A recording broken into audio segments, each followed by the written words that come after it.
Bom dia, tarde ou noite, Raimundo dos Livros no Ar. E hoje eu vou falar de um livro que eu não estava pensando em falar aqui no canal, mas como eu gostei bastante, eu queria recomendar. Eu vou falar a respeito, vou fazer um vídeo que é Os Grandes Julgamentos da História. É um livro que reúne vários juristas aí, cada um escrevendo um texto, um mini ensaio sobre um caso jurídico, um julgamento, na verdade, que foi muito importante, segundo eles, para a concepção da história social, pensando de uma maneira mais moderna. Vocês vão entender melhor depois da vinheta.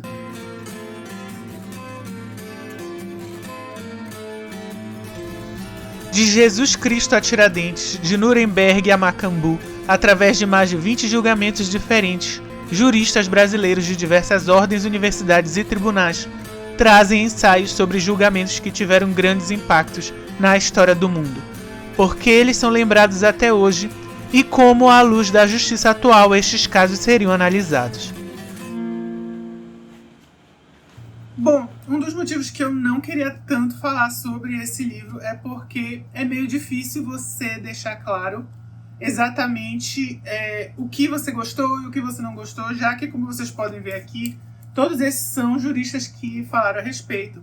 Tem desde advogado a juízes. Inclusive, das pessoas que escreve aqui é o Luiz Roberto Barroso, que, como vocês devem saber, já é ministro do STF. Então, vocês têm aí uma bagagem jurídica muito grande. É um livro que eu, na época que trabalhava perto de fórum, eu via muito sendo vendido em umas bancas, assim, que os advogados, juízes, etc., vão passando. E aí as pessoas que vendem livro assim, de uma forma mais avulsa faziam bancas e ficavam pilhas de livros diversos. E dessa coleção aqui sempre tinha. Só que essas bancas, até pelo local onde elas são sempre livros caríssimos. Então eu via esse livro aqui lá pela volta dos 130, 140 reais. Então nem passava na minha cabeça comprar esse livro. Não foi minha surpresa, um dia na Shopee eu vi esse livro a 30 reais. Aí eu falei assim, olha, é a minha chance de ver, afinal, ler esse livro, que era um livro que eu até achava interessante. E tem toda uma coleção. Se eu achar nesse preço, eu pretendo ler os outros. Esse aqui é Os Grandes Julgamentos da História, mas tem um que é sobre livros e o direito, ou seja, análise sobre livros que tem alguma coisa a ver com essa área jurídica. E tem um de cinema e direito, que é filmes sendo analisados e filmes importantes que tratam das questões jurídicas em geral. Então esse aqui, Os Grandes Julgamentos da História, vai tratar em geral de julgamentos que continuam sendo estudados e continuam sendo importantes para a sociedade humana em diversas partes do mundo. Em geral, eles vão tratar, claro, de algumas injustiças aí. E a maioria vão ser julgamentos que algumas pessoas vão considerar injustos. Em geral, ele vai ter duas linhas de pensamento aqui que vão ser recorrentes. A primeira, e eu vejo muito pelo momento em que esse livro é reunido e é produzido, ele é produzido já pelo fim, não sei se vocês lembram da Operação Lava Jato, então. Já quando eles já estavam tendo alguns julgamentos de políticos, os políticos começaram a se ferrar bastante, a opinião pública estava metendo o pau. E você tinha na época, ex-presidente da República sendo uma das pessoas que estava sob a mira da justiça. Então, esses juízes, que na época eram advogados, juristas, e muitos desses mais importantes juristas trabalhavam na defesa dessas pessoas que estavam sendo acusadas aí pela operação policial da Lava Jato. Então você vê aqui a primeira que eu vejo sendo uma grande linha. Não é que propositalmente, pelo menos na minha visão, esses casos tenham sido escolhidos. Mas eu vejo que esses casos chamaram a atenção porque eles estavam nessa linha de julgamentos que, devido à comoção social, devido à opinião pública e à opinião midiática, você teve, como eu posso dizer, um julgamento que não deveria ter sido justo. De diversas formas. Então, é como se a comoção social tivesse causado erros de julgamento, tivesse pressionado os julgadores a fazer escolhas injustas. Então, essa é a primeira linha que vai permear muitos desses casos, e eu acredito que a maioria esmagadora desses casos. Porém, tem uma segunda linha que eu vejo bem presente aqui, que é uma subdivisão em 4 tipos de julgamento que você vai encontrar aqui. Você vai ter casos de interesse religioso, então você vai aqui no início ter uma opinião sobre o julgamento da Joana d'Arc, que é o que abre o livro. você tem do Lutero, do próprio Jesus, do Flaubert. O Flaubert, ele é o cara que escreveu Madame Bovary, se eu não me engano, agora eu não lembro direito. E o que é importante do caso é que, na época, o livro chocou muito as pessoas moralistas e religiosas. Então você tem todo um contexto religioso onde há um julgamento contra ele por ter escrito um livro que ofendia essa moral da época. Outro que tem, que é muito importante, são os de ditadura militar. Então você tem, por exemplo, o Rubem Fonseca e o Coni, né? Heitor Coni, que são casos famosos da época onde você tinha uma justiça que não atuava de uma forma tão... que a forma que o direito estava no período de ditadura militar no Brasil, ele já estava tão esfacelado, porque você tinha sempre novas leis que modificavam a forma como o Estado oprimia as pessoas, que até isso dificultava o julgamento sério, uma defesa séria, dificultava para os advogados fazerem uma defesa séria. Então você tem esse outro eixo de casos da ditadura militar. Outro caso importante é o do O.J. Simpson, que é um dos casos que eu mais gostei de ler aqui e que, de certa forma, é o maior. Eu acho que é o maior, eu acho que são quase 60 páginas dele, só dele. E antes de eu começar a falar mais especificamente dos casos que eu gostei, esse caso ele vai trazer também uma outra linha também famosa, também importante nesse livro, que são os casos envolvendo racismo. Então tem o do O.J. Simpson, tem do Marshall lá nos Estados Unidos e tem do Luiz Gama, que foi um advogado muito importante brasileiro, que era descendente de negros, e ele fazia de tudo para tentar ajudar outros negros que estavam naquele processo de tentar se libertar da escravidão. Então você também tem um texto muito bom sobre a atuação do Gama aqui nesse livro. Você tem mais um eixo muito importante que é sobre a Segunda Guerra Mundial, que vai tratar, claro, de casos relacionados com o que aconteceu na guerra. Então você tem o julgamento de Nuremberg, o julgamento de Tóquio, que foi o que eu achei mais interessante de ler, apesar do texto não ser tão legal. E você tem também algumas coisas adjacentes, algumas atuações que aconteceram durante esse período entre guerras e que vão estar relacionados com a forma de se enxergar. A justiça mudou com esse período de guerras no mundo todo. E por fim você vai ter emblemáticos da sociedade brasileira. 2 deles eu acho que são muito famosos, apesar de um eu não ter tido tanto conhecimento, o outro eu ter tido, que é o da Olga Benário e da Fera de Macabu. Além do Tiradentes, que também vai ser tratado aqui. O da Olga, o do Tiradentes virou feriado. O da Olga tem filme, é falado várias vezes, foi ensinado para mim na época da escola pelo meu professor. Agora o da Fera da Macabu eu não conhecia e eu achei interessantíssimo, tanto o texto quanto a história. Então, continuando, eu super recomendo o livro, mesmo se você não tiver muito conhecimento jurídico, não se preocupe com isso, ele é escrito de uma forma bem simples.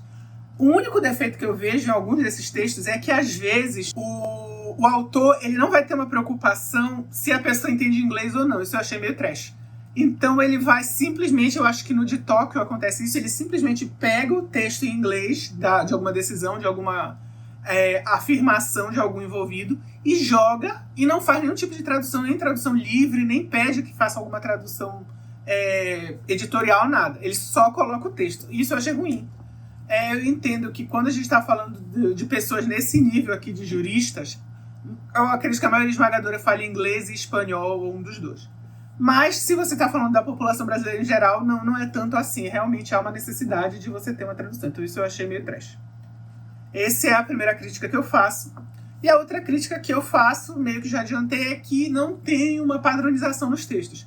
Então tem textos que são absurdamente curtos, ínfimos, e tem outros que são gigantescos. Por exemplo, o do O.J. Simpson é gigantesco e o da Joana d'Arc é bem menor. Por exemplo, os dois eu gostei, por isso que eu fiz essa comparação. Bom, os casos que eu mais gostei, eu até fiz uma anotação aqui no índice, foi o da Joana d'Arc, o do O.J. Simpson, o de Tóquio e o do Dilermando de Assis e o da Fera de Macabu. Vamos falar rapidinho sobre ele. Primeiro, da Joana d'Arc, apesar de ser uma história muito famosa, ter filmes e tal, eu nunca assisti nenhum filme. Eu até tenho interesse de ler sobre a vida dela. É interessante porque aqui a autora, que é a... deixa eu ver o nome da jurista que escreveu. A Vera Jacó, ela vai fazer um parêntese para explicar quem foi a mente maquiavélica, vamos dizer assim, por trás desse julgamento. Então você tem essa figura aqui, que é o que é o Pierre Cauchon, que é bispo de Beauvau. Era, né, na época. E também ele era reitor da Universidade da França. Universidade de Paris, perdão. Ele era reitor da Universidade de Paris. E durante o período de guerra entre a Inglaterra e a França, ele ficou do lado da Inglaterra. Ele ia ganhar muito com isso, né? Ele ia ter vantagens tanto políticas quanto econômicas e queria que a Inglaterra vencesse. Então ele estava do lado da Inglaterra, mesmo sendo um agente que deveria ser francesa. E quando você tem essa guerra, super resumo da história, a Joana d'Arc era uma moça francesa que ela dizia ter, não é como se ela se comunicasse diretamente com Deus, mas ela tinha vislumbres do divino, e esses vislumbres diziam para ela que a França deveria enfrentar os ingleses e expulsá-los do território que a França considerava sua. Ou que a França considerava seu, perdão. E aí ela vai para as frentes de batalha e anima esses franceses a se juntar em grupos menores, em grupos não tão fortes, e conseguir vitórias militares importantes na época. Então ela acaba se tornando um símbolo dessa luta francesa contra os ingleses, o que irrita muito o rei da Inglaterra e algumas pessoas da região que estão favoráveis à Inglaterra, e esse bispo é um deles. Então eu vou ler aqui o que ela fala do bispo, que é bem interessante. Dos vários inimigos granjeados por Joana ao longo de sua breve e tumultuada vida, nenhum pode ser comparado em maldade, astúcia e iniquidade a Pierre Cauchon, o bispo de Beauvais. Eu acho que é assim que fala. É importante descrever as suas artimanhas com mais vagar para avaliar o quão baixo pode chegar o ser humano a fim de conservar privilégios obtidos sem mérito. Professor e durante algum tempo reitor da Universidade de Paris, ao ser desencadeada a guerra civil entre os Bourguignons e Armagnacs, ou seja, são duas famílias importantes, tanto da Inglaterra quanto da França, e que brigavam por território, ele tomou partido dos primeiros, favoráveis aos ingleses, e por isso recebeu inúmeras honrarias e títulos. Por exemplo, a nomeação ao episcopado, seu título de nobreza, Conde de Beauvau, e o de par da França. Então ela vai explicar como foi que ele faz essa manipulação para o julgamento da Joana d'Arc ser o mais justo possível, a ponto de que a mãe da Joana d'Arc consegue, falando diretamente com a igreja, né, com o papado, um perdão depois que ela é injustamente assassinada pela igreja, um perdão e eventualmente ela se torna beata e santa. Mas é interessante porque eu não conhecia nem um pouco uma parte desse lado. Para mim era só aquele básico, né? A igreja não gostava da Joana d'Arc porque ela se vestia como homem e ia pra guerra, e a mulher não podia ir pra guerra. Aí você vai ver que a coisa é infinitamente mais profunda do que isso. Essa parte toda que eu acabei de falar, ela é mais uma desculpa que esse homem usa para destruir os inimigos dele, porque realmente a Joana d'Arc, apesar dela não ter tido esse treinamento militar, ela, como símbolo, ajudou muito nessas guerras. Então ele precisava quebrar essa moral da França, dos guerreiros franceses, e essa foi a forma que ele encontrou quando ela é finalmente capturada, destruir, dissecar esse símbolo que era essa mulher. Então eu achei bem interessante esse texto. O segundo texto, como eu já tinha também adiantado, que eu achei interessantíssimo, foi o do O.J. Simpson. E ele é muito interessante para mim porque, de novo, eu conhecia a história, ela é uma história verdadeiramente importante dessa parte dos Estados Unidos, desse século XX. Mas o que eu não sabia era os meandros. Por que exatamente ele é considerado inocente, sendo que se você olhar, reparar, não tinha como ele não ser culpado numa visão leiga. Tipo, você tá lendo as evidências e fala, como que ele não é culpado? É óbvio que ele é culpado. E aqui vai explicar que o advogado dele, a equipe de advogados, porque é uma equipe toda, ela muito habilmente faz com que que a opinião pública entenda, e por consequente a opinião pública, os jurados, pois eram, nos Estados Unidos em geral, isso é interessante fazer esse paralelo. No Brasil, somente crimes de ofensa à vida vão para júri popular. Então, homicídio, essas coisas. Lá nos Estados Unidos, várias coisas vão para júri popular. Várias coisas, algumas coisas até bem bobinhas. Então é muito comum que tenha essa cultura de júri por lá. E aqui no caso de homicídio, que teria sido... Agora eu vou falar que foi ele que matou mesmo, então dane-se. Ele teria matado a namorada dele. Mas agora eu não lembro direito da história, mas acho que ela já meio que era ex, mas ele ainda estava atrás dela e tal. Era uma moça que eu acho que ela era ou atriz ou modelo. Ela tinha aquela... era quase uma celebridade. Ele era jogador, um atleta muito famoso, e devido à época e o quanto ele era importante, ele meio que era um símbolo para os homens negros da época lá dos Estados Unidos, de certa forma. Então, a defesa dele, de forma muito hábil, faz com que esse julgamento que deveria ser para você descobrir se realmente ele teria assassinado a namorada, ou seja, o marido assassinou a esposa, vire uma forma de demonstrar que a justiça dos Estados Unidos era absurdamente desigual e racista em relação à população negra, que era a verdade. E isso é interessante, o julgamento vai comprovar isso. O policial, que é um dos principais responsáveis por investigar o caso, e responsável pela prisão na época dele, ele é comprovadamente racista, é demonstrado, você pega os áudios que ele gravava quando ele falava de pessoas da população negra, coisas terríveis. Então ele vai utilizando isso para que os jurados percebam que aquele pode ser um momento de mostrar para as autoridades dos Estados Unidos que eles não vão mais tolerar as injustiças contra os negros de forma institucional. É isso que eles fazem e dá certo. E aí você tem uma coisa interessante que tem o julgamento penal, né, criminal, que aí o O.J. Simpson ele é absolvido. Só que posteriormente, pouco tempo depois, tem um julgamento civil onde os pais da moça que é assassinada processam ele civilmente. E no civil ele perde, como se fosse o assassino. É bem interessante isso. E uma coisa que traz nesse texto que eu achei bem interessante, eu não sei se isso está correto ou se isso é uma conclusão a qual o autor chegou. Deixa eu ver quem é o Gilberto Gilst. Eu não sei se foi uma conclusão que ele chegou ou se realmente as pessoas veem dessa forma. Mas a própria palavra nigga, que era vista, claro, como uma coisa pejorativa, é a partir deste episódio, porque era muito o termo que esse policial utilizava, que se tornou a N-word, como a gente conhece hoje vendo aí os filmes, seriados, noticiários dos Estados Unidos. Que é uma palavra que a pessoa branca não deve falar de jeito nenhum, não tem perdão para ela se ela falar. Vou ler o trecho aqui para vocês. Ele começa na página 64 falando assim: com as mudanças sociais trazidas pelo movimento dos direitos civis na década de 60, acaloradas discussões surgiram a respeito da maneira correta, leia-se não preconceituosa, de se referir a esses povos e a outros grupos já vistos como minorias. E aí ele vai contar como foi que eles começaram a repudiar o uso da palavra nigga e como, em muitos casos, ele era utilizado em Hollywood de uma forma, eu não digo coloquial, mas inserida mesmo, normalmente, nos diálogos.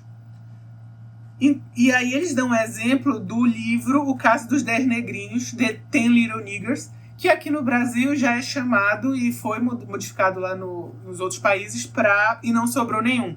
E no original virou And There Were None, que é uma tradução certa aí pro Não Sobrou Nenhum. Então ele vai fazendo essa análise contextual para chegar para informar que o Mark Fuhrman, que é esse policial aí, segundo o texto dele, segundo relatos, não via nada demais nesse termo. Pelo contrário, usava-o de forma desrespeitosa para se referir a moradores negros de Los Angeles. Esses relatos chegaram à imprensa e, consequentemente, à promotoria e à defesa. Então, esse caso ele não é só importante porque toda a história é interessante e ele faz, um texto grande, então ele também faz uma contextualização para quem, assim como eu não tenho muita noção dessa parte assim de cultura de celebridade, Hollywood, ele faz para explicar a importância do O.J. Simpson e de todas essas pessoas. Ele é um texto muito bom por isso, porque ele mostra a importância do caso de uma forma geral, não só na questão do assassinato. Continuando, outro que eu gostei bastante foi o julgamento de Tóquio.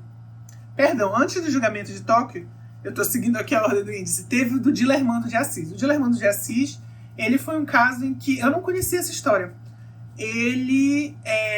O Dilermando de Assis ele é responsável pela morte, né, do Euclides da Cunha, que é o grande escritor brasileiro e escreveu Os Sertões, por exemplo. E o que aconteceu foi que não foi um assassinato sem a sangue frio. Esse Dilermando de Assis ele era amante da esposa do Euclides da Cunha e ele chega, pega os dois no flagra, meio que ele não pega uma arma, ele saca uma arma e meio que desafia o cara também pega uma arma, eles vão pra porrada e aí o Dilermando de Assis mata o Euclides da Cunha. Basicamente é isso. Só que o que aconteceu? Como o Euclides da Cunha era, enfim, um grande escritor na época, muito importante para a intelectualidade, as pessoas ficaram muito indignadas. Então, a opinião pública ficou completamente contra esse cara, esse Dilermano de Assis, dizendo que ele era um monstro, um abusador, tudo que não presta. E aos poucos, você lendo esse julgamento, você vai entendendo que, na verdade, foi mais uma legítima defesa do que qualquer outra coisa. Ele não foi atrás do cara. Ele estava errado em ter lá o relacionamento amoroso com a esposa dele, mas até aí, enfim, podia o Euclides da Cunha só ter ido embora, né? Mas não, toda uma situação que foi escalada por ele, apesar de tudo, apesar dele ter sido a vítima do assassinato. Não foi exatamente um assassinato, foi mais uma autodefesa. É a visão de quem escreve o texto e a minha também. Então, esse aí é muito importante para você entender que essa visão que a gente tem hoje, de que muitas vezes, pensando na emoção, esquecendo a razão, esquecendo a análise dos fatos, as pessoas ficam do lado das pessoas por causa da fama, por causa do prestígio. É esse o principal ponto que eu gostei desse texto, porque ele foca nisso, foca que isso tem muitos e muitos anos, e pelo visto vai continuar para sempre, e o quanto isso é difícil de você tirar das pessoas. É difícil você entender que, às vezes, uma pessoa que você admira, talvez não, por algum trabalho que ela faça, por uma expressão artística, talvez não seja a pessoa mais legal do mundo. Então tem uma parte que eu queria destacar, deixa eu ver se eu acho aqui, que ele vai dizer que o advogado, que era um advogado importante na época, que vai pegar a defesa do Dilermano de Assis, ele é muito atacado pelas pessoas por ter ousado defender um sanguinário, e os próprios parentes de Euclides da Cunha começam a fazer ameaças contra ele. Deixa eu pegar aqui para vocês. Esclareça-se que Evaristo de Moraes foi vítima de críticas violentas por ter assumido a defesa do assassino do grande escritor.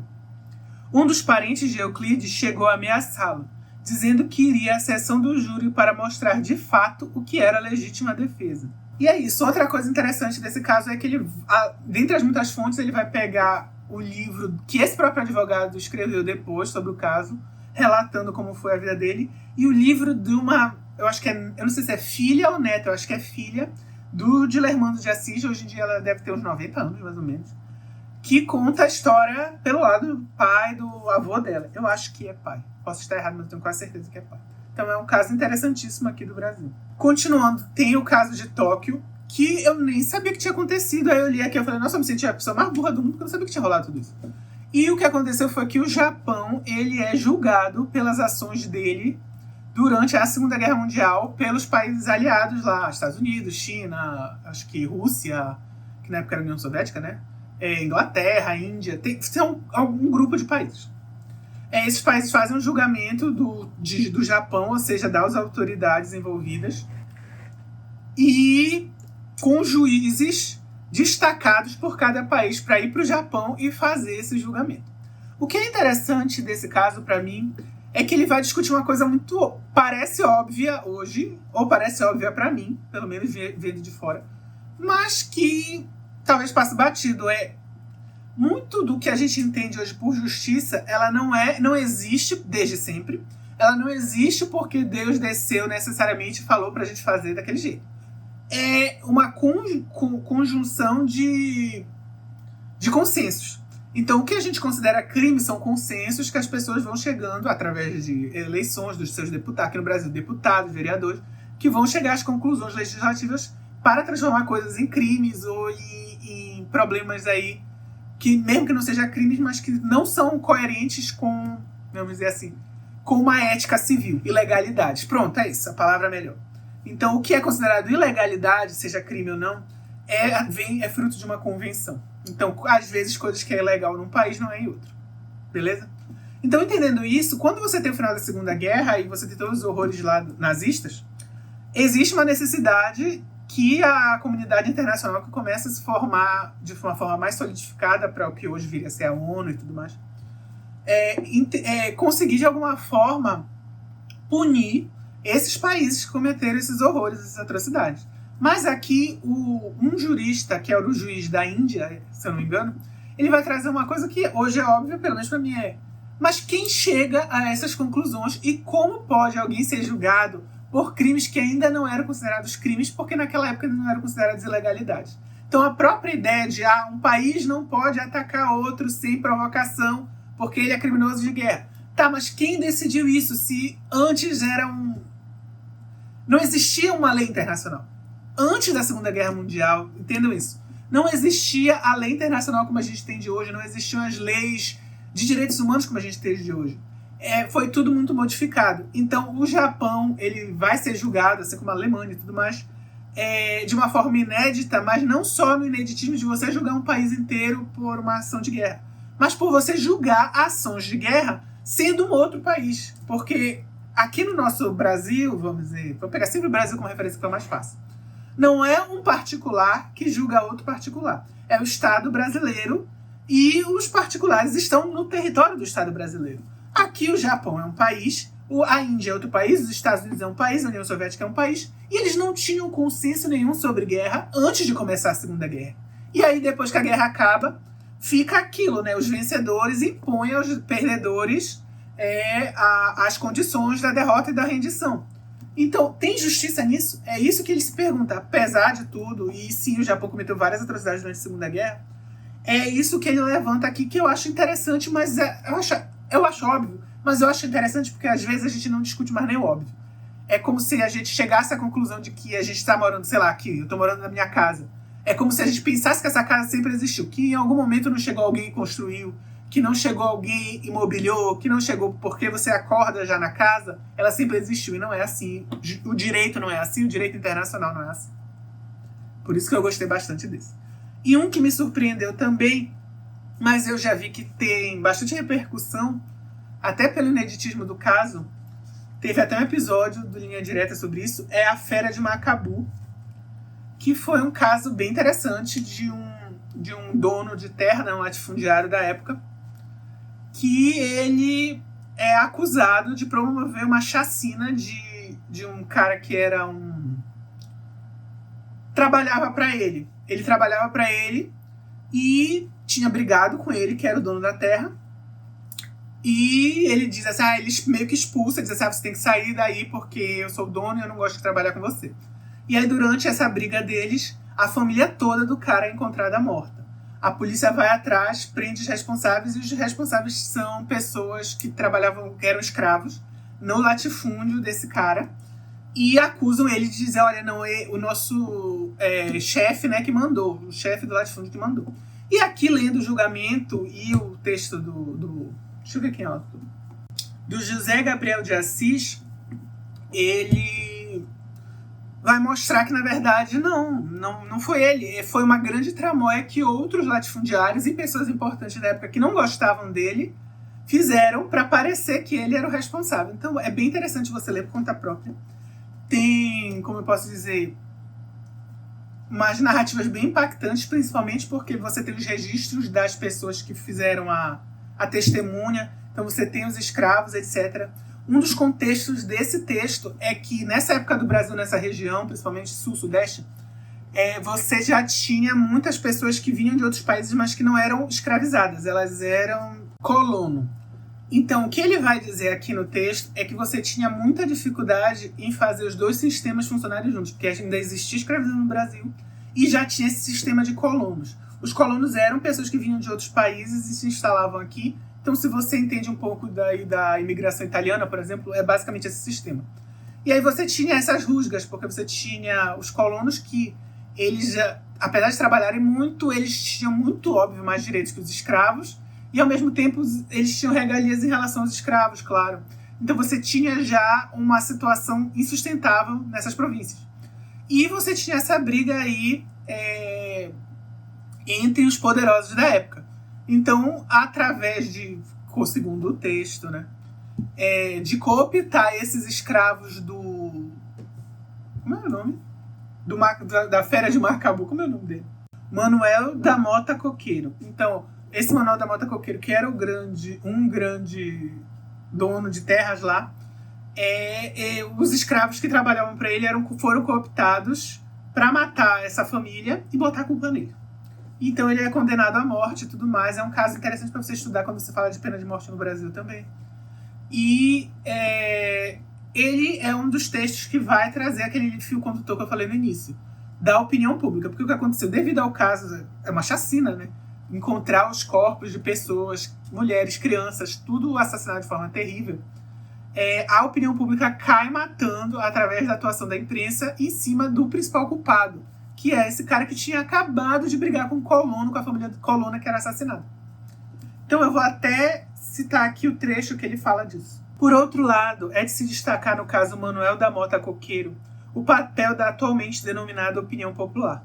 Esta misteriosa vontade que raramente se manifesta pela boca ou gestos daqueles a quem pertence, mas apenas pela traidora tradução dos meios de comunicação e das redes sociais. Neste particular, a maneira como os jornais da época manipularam e foram manipulados pouco difere do que hoje acontece. Sob o manto da independência e da liberdade de expressão, excessos foram cometidos naquela época, como hoje ainda o são. A notícia que vende é a do escândalo. Então fica aí esse questionamento que o livro vai levantar, como eu disse, em diversas linhas narrativas, por diversos autores. E fica aí para vocês. Será que a opinião popular, como a gente entende hoje, ela é inimiga de uma justiça verdadeira? O que a gente faz seria um arremedo de justiça porque a gente está sempre preocupado com o clamor popular, com a emoção em vez da razão? Eu realmente não sou capaz de dizer. Eu acho que às vezes você precisa de clamor popular para as coisas acontecerem. Porém, às vezes, sim, a emoção passa por cima da razão. E a justiça brasileira de qualquer país, como mostra o caso do O.J. Simpson lá nos Estados Unidos, dentre outros casos, ela é uma subjetividade que tem que buscar uma objetividade. Então é um paradoxo em si. Então é algo que precisa ser pensado com cuidado para as futuras gerações. Então eu acho que nesse caso as reflexões desse livro acabam sendo muito interessantes. Então é isso, eu vou ficando por aqui. Muito obrigado por você que conseguiu assistir até aqui. Se inscreva no canal se você puder. Comente aqui embaixo se você tem interesse em alguns desses casos ou se tem interesse no livro inteiro. E a gente vai se vendo nos próximos vídeos do canal, falando seja de livros, seja de quadrinhos. E é isso. Tchau e até mais.